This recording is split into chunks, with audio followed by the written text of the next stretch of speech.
Pepper chicken biryani मेहमान के लिए। कुकटपल्ली नामक गांव में राहुल नाम का एक धनवान था। उसकी पहली पत्नी मरने की वजह से पूनम से वो दूसरी शादी करता है।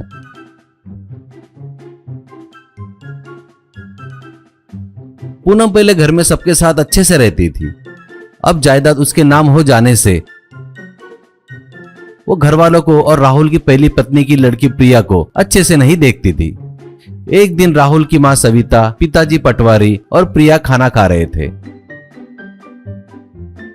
तब पूनम, वाह वाह, खाना चल रहा है क्या? तुम तीनों मर गए तो मेरे पति के बहुत पैसे बचेंगे। पिताजी, ये क्या बोल रही हो बेटा, बड़े छोटे का लिहाज किए बिना। पूनम, कोई बड़ा नहीं कोई छोटा नहीं, जो मुझे पसंद नहीं मैं उनके साथ ऐसा ही करूंगी। ऐसा कहती है। राहुल की माँ, सुनिए जी, आप चुप रहिए, इसे आप जैसे लोग संभल नहीं पाएंगे, इसके लिए मैं ही ठीक हूँ। पूनम, मुझे पता है आप कैसे और कितने खतरनाक हो। तुम्हारे पास सेक्रेटरी का काम करते वक्त ही देखे थे तुम्हारे कारनामे। ये सुनकर प्रिया, दादी, इसके भाव बहुत बढ़ गए हैं क्योंकि पिताजी ने आधी दौलत इसके नाम लिख दी है, इसलिए ज्यादा नखरे दिखा रही है। छोड़िए, पिताजी आने के बाद में देखेंगे। पूनम, ओहो, चूहिया भी बड़ी बड़ी बातें करने लगी है। लगता है दीदी की ट्रेनिंग मिल रही है काफी। आधी दौलत तेरे नाम पर है इसलिए ज्यादा फड़फड़ा रही है क्या? तुझे खत्म करके वो भी आधी जायदाद में ले लूंगी। पूनम अपने साथियों को बुलाती है।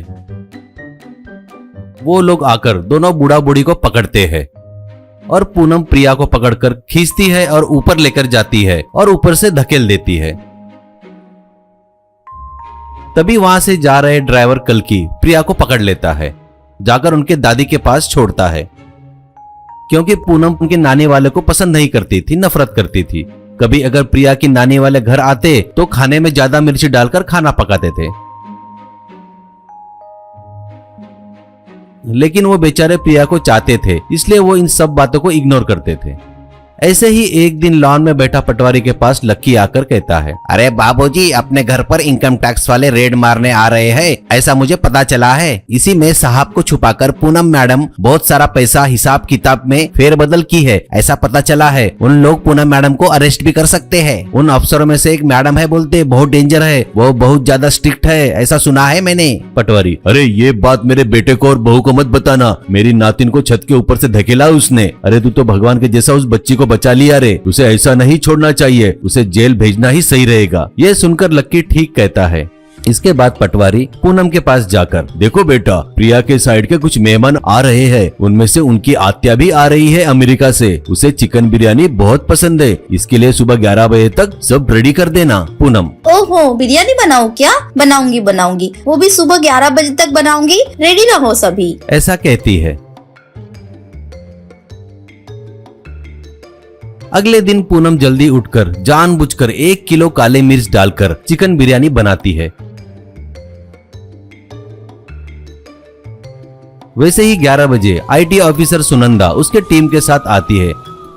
उन्हें देखकर पूनम, आइए आइए, आपका ही इंतजार था। आप लोग के लिए सुबह जल्दी उठकर पेपर चिकन बिरयानी बनाई है, जल्दी खा लो वरना ठंडा हो जाएगा। ये देखकर सुनंदा, ये आओ भगत, मेहमान नवाजी रहने दो, पहले तुम्हारा घर पूरा चेक करेंगे। सविता, बेटा, आप हमारे बहू के बारे में नहीं जानते, ऐसे घर पर आकर खाना नहीं खाए तो वो बड़ी नाराज होती है। एक बार तो वो छत से कूद गई थी। कृपया खा लो बेटा, आप लोगों के लिए सुबह उठकर बड़े मेहनत से बनाई है। ये सुनकर वो लोग खाना खाने बैठ जाते हैं। वो जैसे ही खाते हैं उनका मुंह जलने लगता है। उनसे इतने तेज बिरयानी खाना नहीं होता है।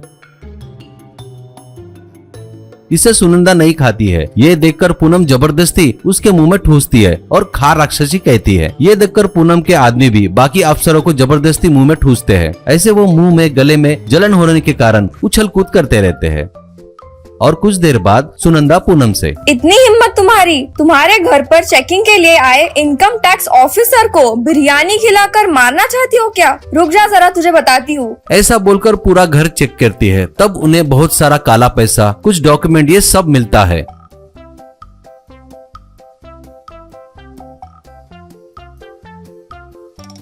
ये देखकर पूनम, मैडम आप लोग ऑफिसर है, मुझे पता नहीं था। वो प्रिया के नानी वाले रिश्तेदार समझे मैडम, मैं प्लीज मुझे छोड़ दीजिए। ऐसा कहती है। सुनंदा, अच्छा बेटा, ऑफिसर नहीं समझी क्या? मेहमान समझ रही थी क्या? अरे बाप रे, तू तो बड़ी खतरनाक है। तुझे ऐसे ही बाहर छोड़ेंगे तो सबके लिए खतरा है। ऐसा बोलकर उसकी एक भी बात न सुनकर उसे अरेस्ट करके लेके जाती है। ये देखकर पटवारी और उसका परिवार बहुत खुश होता है।